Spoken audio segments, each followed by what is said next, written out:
gestire lo smoke sensor tramite una scena Lua. Lo vediamo subito dopo la sigla.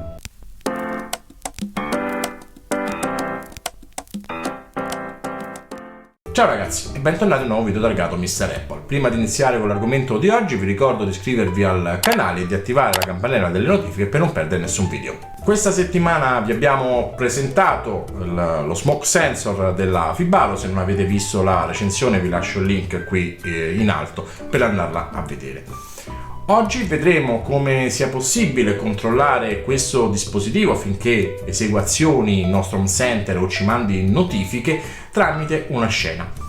La vedremo con una scena Lua, anche se può essere fatta ovviamente con una scena blocchi o altro, o comunque anche con le condizioni if then, ma la scena scritta in Lua offre molte più vantaggi rispetto a quelle standard. Quindi adesso ci spostiamo sul nostro Mac, vediamo quello che c'è da fare per crearla e poi torniamo qui e ne parliamo insieme.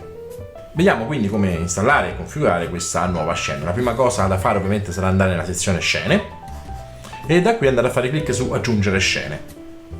In questo caso, essendo uno script Lua, andiamo a fare clic su add nella terza voce, ovvero sull'aggiunta appunto delle vostre scene in Lua.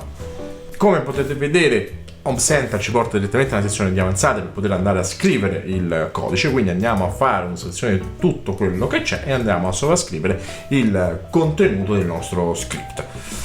Vediamo ora quindi quali sono le voci ovviamente da andare a configurare per avere un corretto funzionamento di questa scena. La prima cosa da fare sarà quella di andare a inserire l'ID del dispositivo che si vuole andare a monitorizzare. Dopo vedremo un paio di scene che sfruttano appunto questo script Lua per il flood sensor e per lo smoke sensor. Quindi nel mio caso ovviamente andrò ad inserire qui sopra l'ID dello smoke sensor in un caso e del flood sensor nell'altro. A questo punto vediamo le altre voci da andare a configurare. Dovremo andare ad inserire, se vogliamo ovviamente, le notifiche push piuttosto che le mail, l'iOS Device ID, quindi potremo andare a inserire tutti i dispositivi iOS che dovranno ricevere le notifiche. Potremo andare anche a personalizzare i messaggi che arriveranno, quindi rendendoli poi anche in lingua italiana. Per quanto riguarda l'email, dovremo andare ad inserire lo user ID dell'utente registrato sul nostro home center con il messaggio che apparirà. Se avessimo anche una sirena e volessimo farla azionare al momento diciamo che va in allarme il dispositivo, basterà inserire l'ID identificativo della sirena.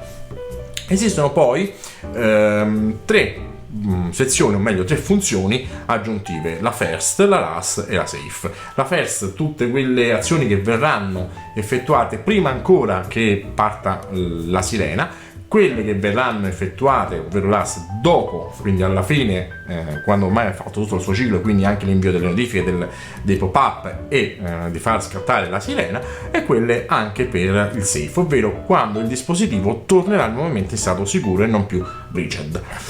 Esiste poi ovviamente il local debug, come potete vedere qua sotto, che serve per attivare il log all'interno della scena. Io ovviamente lo lascio in true perché comunque può essere molto utile. Adesso andiamo a vedere come io ho configurato lo smoke sensor e il flood sensor affinché scattino, comunque mi mandino le mail o facciano quello che devono fare utilizzando appunto questa scena.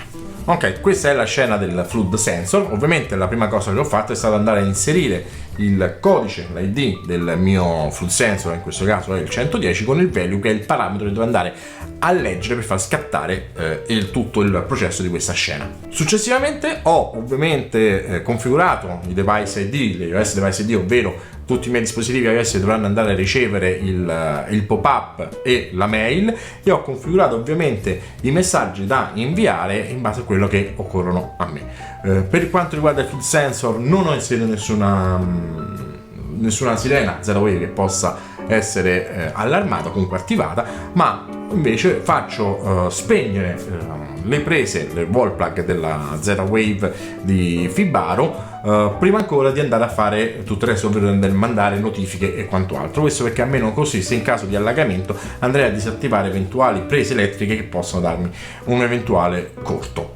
Dopo ovviamente aver fatto tutto il processo, quindi staccato le prese, mandato le notifiche, fatto eventualmente salire la sirena, in questo caso no, faccio accendere anche delle luci. A questo punto la mia scena si interrompe, nel senso che continua ad attivare la sirena fin quando io non la disabiliterò. Non mi manderà in questo caso nessun messaggio quando tornerà in stato sicuro, perché comunque non mi interesserà, perché comunque interverrò io automaticamente, o comunque se non sarò in casa ci sarà qualcuno e poi dopo eventualmente interverrà. Questa invece è un pezzo di codice per quello che riguarda invece la scena legata allo smoke sensor, che effettua qualcosa di diverso. Ovviamente manda le notifiche push, manda le mail, ovviamente ho inserito l'ID del dispositivo per quello che riguarda ovviamente lo smoke sensor, ma in questo caso faccio attivare la sirena, perché comunque è qualcosa di più grave, molto più grave rispetto a quello che può essere un allagamento, e ovviamente faccio attivare determinate luci dopo che ha effettuato tutta questa situazione. Quindi comunque mi accende le luci dopo aver mandato le notifiche push, sono sempre abilitati i log e quant'altro.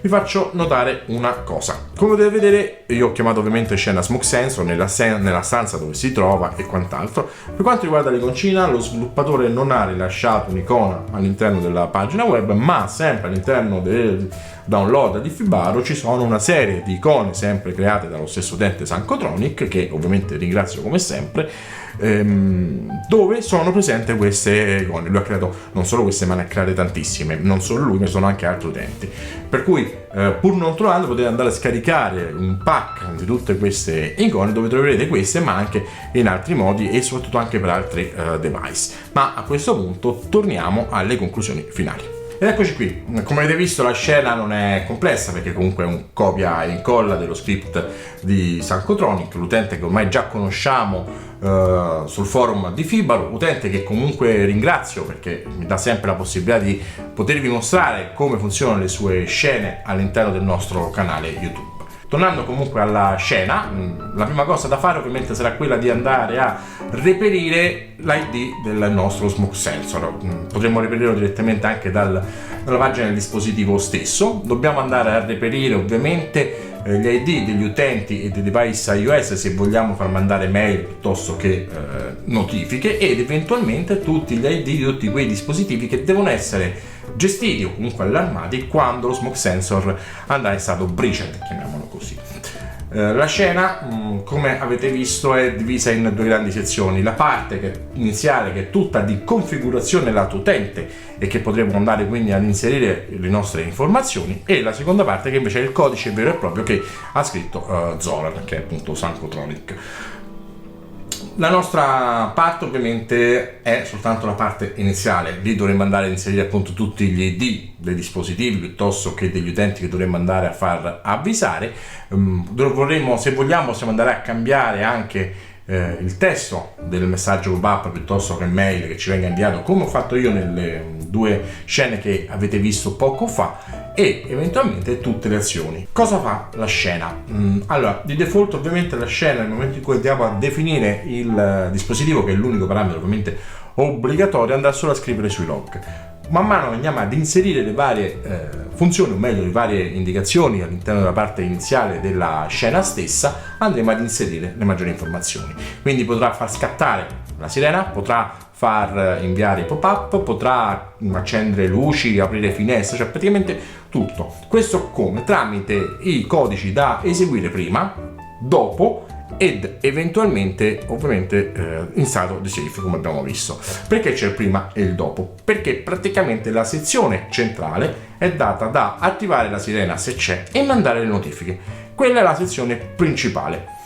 Quella è quella che noi dobbiamo ovviamente andare a valorizzare, almeno per un campo con iOS Device ID piuttosto che con lo User ID, dopodiché tutto il resto è opzionale. Ovviamente nel caso del full sensor, come avete visto, se dovesse allarmarsi andrebbe a far scattare, o meglio a spegnere le due prese Fibaro wall plug affinché tolga corrente ai due dispositivi che potrebbero essere allagati, chiamiamoli, o comunque dove l'acqua potrebbe andare ad inficiare il corretto funzionamento elettrico. Parliamo della lavastoviglie e del forno, perché sono comunque in una posizione molto bassa.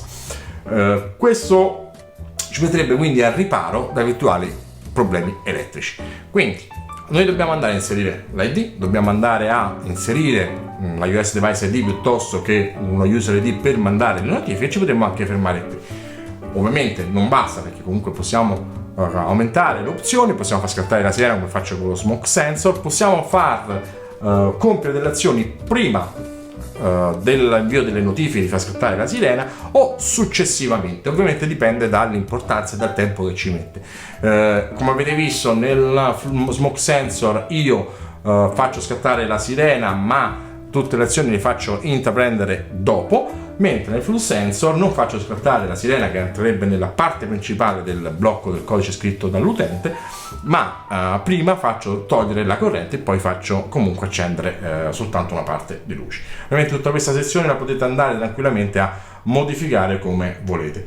Mi raccomando, non andate a modificare la sezione in basso, perché altrimenti il codice non andrebbe più a funzionare. Lo script che viene rilasciato è solo quello che viene lasciato sia in formato Lua che in TXT. Vi consiglio di utilizzare un editor avanzato di testo per non avere caratteri sporchi quando andate a fare copia e incolla, e vi consiglio anche di scaricare all'interno sempre del forum della sezione download le varie icone. Questo perché non è stato inserito nella pagina principale di questo codice Lua le iconcine, ma ci sono le icon pack che comunque ha lasciato sempre lo stesso utente, che vi lascio qui sotto in descrizione il link anche dei vari pack delle icone che vi possono interessare. A quel punto potrete andarle ad inserire. Io infatti ho inserito un'iconcina per lo smoke sensor e una per il flush sensor, in modo che così comunque riesco a riconoscere anche sull'home center 2 a colpo d'occhio quali sono le due, anche perché sono tutte e due in cucina, e quindi almeno così so quali sono le due scene direttamente dall'iconcina che vado a vedere. Questo è quello di cui vi volevo parlare oggi. Nuovamente ringrazio l'utente Sancotronic perché mi dà la possibilità di mostrarvi il funzionamento di queste scene, in questo caso, che lui ha scritto. Successivamente vedremo tante altre belle cose comunque di questo utente. Detto questo, vi ricordo, se il video vi è piaciuto, di mettere un mi piace e di condividerlo, e noi ci vediamo al prossimo video. Ciao ragazzi!